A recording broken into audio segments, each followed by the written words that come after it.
Assalamualaikum warahmatullahi wabarakatuh. Perkenalkan, nama saya Elsya Wadia Rahmadani Nasution dengan NIM 2101072006.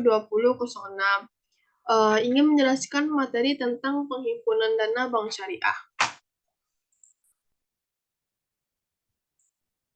Eh, Judulnya itu penghimpunan dana bank syariah.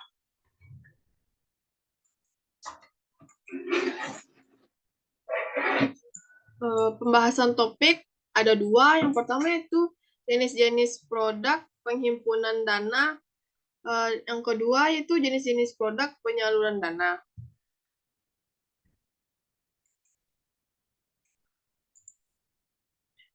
Tiga produk penghimpunan dana. Yang pertama itu giro. Giro adalah simpanan yang dapat diambil sewaktu-waktu atau berdasarkan kesepakatan dengan menggunakan cek atau kartu ATM sebagai media atau alat penarikan. Dapat dibuka oleh perusahaan atau perorangan. Aturan tentang setoran pertama dan saldo minimal. Cek dapat berbentuk tunai atau melalui rekening. Yang kedua itu tabungan. Simpanan yang dapat diambil berdasarkan kesepakatan dengan menggunakan buku atau kartu sebagai alat penarikan. Buku tabungan merupakan bukti kepemilikan pemegang rekening. Aturan tentang setoran pertama dan saldo minimal. Yang ketiga itu deposito. Simpanan untuk jangka waktu tertentu yang dapat diambil setelah jatuh tempo. Gunakan bilet sebagai tanda bukti simpanan, mendapatkan bunga yang dibayarkan tiap bulan.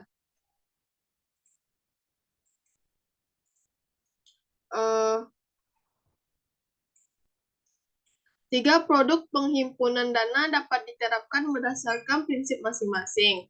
Yang pertama, wadiah. Wadiah adalah akad titipan di mana barang yang dititipkan dapat diambil sewaktu-waktu. Pihak yang menerima titipan dapat membalas jasa untuk keamanan dan pemeliharaan. Karena prinsip wadiah adalah titipan yang dapat diambil sewaktu-waktu dan tidak dapat menghasilkan keuntungan. Maka produk yang dapat diterapkan untuk prinsip ini adalah giro dan tabungan. Yang kedua, mudharabah. Akad usaha dua pihak di mana salah satunya memberikan modal, sedangkan lainnya memberikan keahlian. Dengan nisbah keuntungan dapat disepakati dan apabila terjadi kerugian, maka pemilik modal menanggung kerugian tersebut. Karena karakter mudharabah seperti ini, maka ia dapat diterapkan pada dua produk, yaitu tabungan dan deposito. Dengan menerapkan mudharabah pada tabungan dan deposito, maka nasabah bertindak selaku sahibul mal dan bank selaku mudharib. Nasabah dan bank harus menyepakati nisbah bagi hasil ketika pembukaan tabungan dan deposito mudharabah. Simpanan dalam tabungan dan deposito mudharabah hanya dapat ditarik setelah jangka waktu tertentu untuk memastikan dana tersebut digunakan dalam usaha bank. Pembagian hasil menurut tradisi yang berlaku di Indonesia. Pembagian hasil dilakukan pada tiap akhir bulan. Yang ketiga, mudharabah muqayyadah adalah akad mudharabah di mana bank diminta oleh nasabah untuk menyalurkan dana kepada proyek atau nasabah tertentu. Untuk tugas ini, bank mendapatkan fee atau porsi keuntungan. Keuntungan yang diperoleh dari penyaluran dana ini dibagi antara nasabah dan sebagai sahibul mal dan pelaksana proyek sebagai mudharib. Dalam dunia perbankan dikenal dengan nama chaining function, bukan executing. Yang keempat itu kardah. Di Iran dan beberapa negara Timur Tengah lainnya, akad kardah dijadikan dasar untuk produk giro dan tabungan.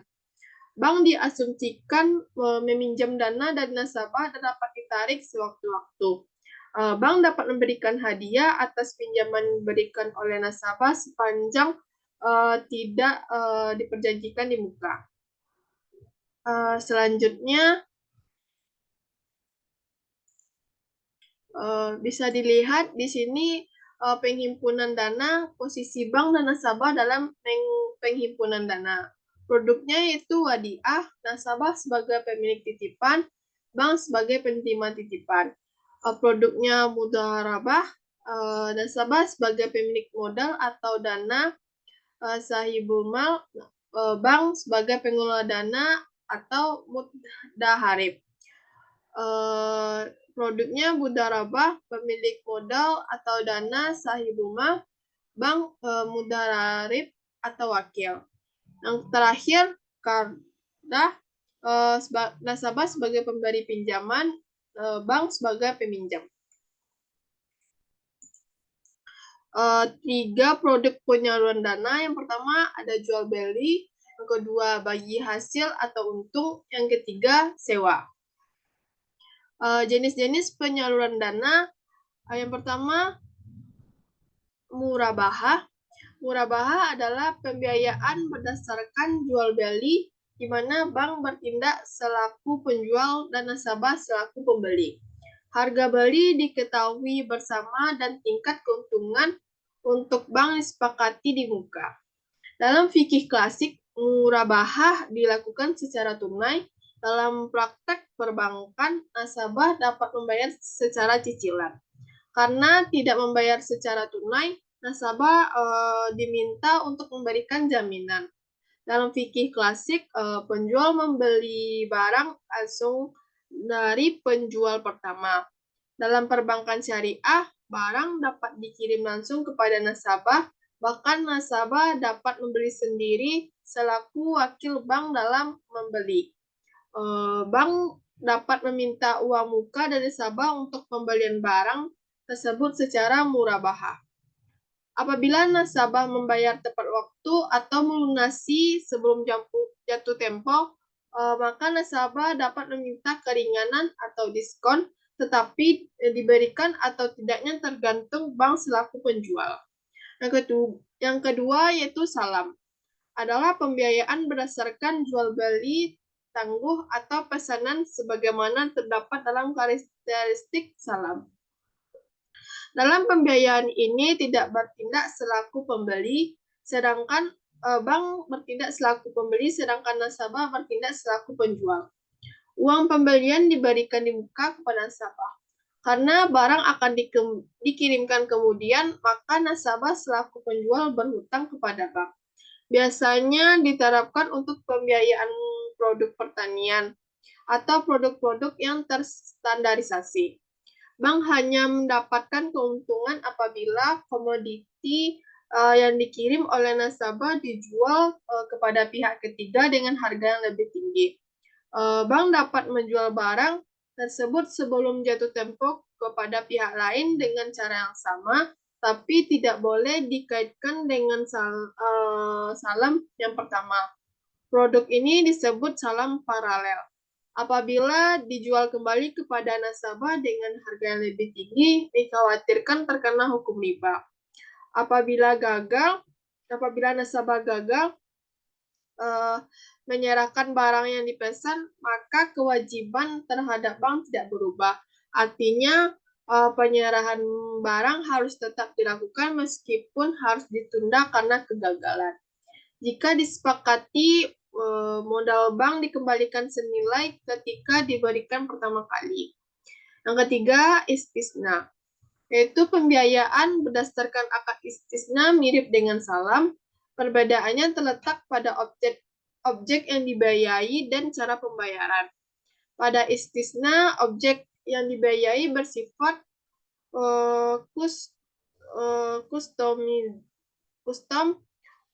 custom, yaitu sehingga harus dibuat lebih dahulu. Pada salam, objek yang dibeli atau dibiayai terstandarisasi. Pada salam, pembayaran oleh bank dibayar di muka sekaligus, sedangkan pada istisna, pembayaran oleh bank dapat dicicil atau bertahap. Yang keempat, ijarah. Ijarah itu pembiayaan berdasarkan ijarah menempatkan bank selaku pemberi sewa dan nasabah selaku penyewa. Dalam fikih klasik, bank harus memiliki barang sebelum menyewakan kepada nasabah. Pada beberapa kasus, hal ini dilakukan oleh bank. Pada umumnya, bank tidak memiliki barang, tapi menyewa dari pihak lain dan kemudian menyewakannya lagi kepada nasabah dengan nilai sewa yang lebih tinggi. Hal ini dibolehkan selama tidak ada kaitan antara akad sewa pertama dengan akad kedua. Ijarah dalam bank bersifat operating ijarah, bukan financial-less atau capital-less. Artinya, sebagai pemilik sewa, bertanggung jawab atas pemeliharaan aset yang disewa. Dalam melakukan ijarah, bank dapat memberikan opsi bagi nasabah untuk memiliki objek yang disewakan. Hal ini dimungkinkan apabila bank memiliki objek tersebut. Produk ini dikenal dengan nama ijarah muntahiyah bitamalik atau ijarah wal iktikna.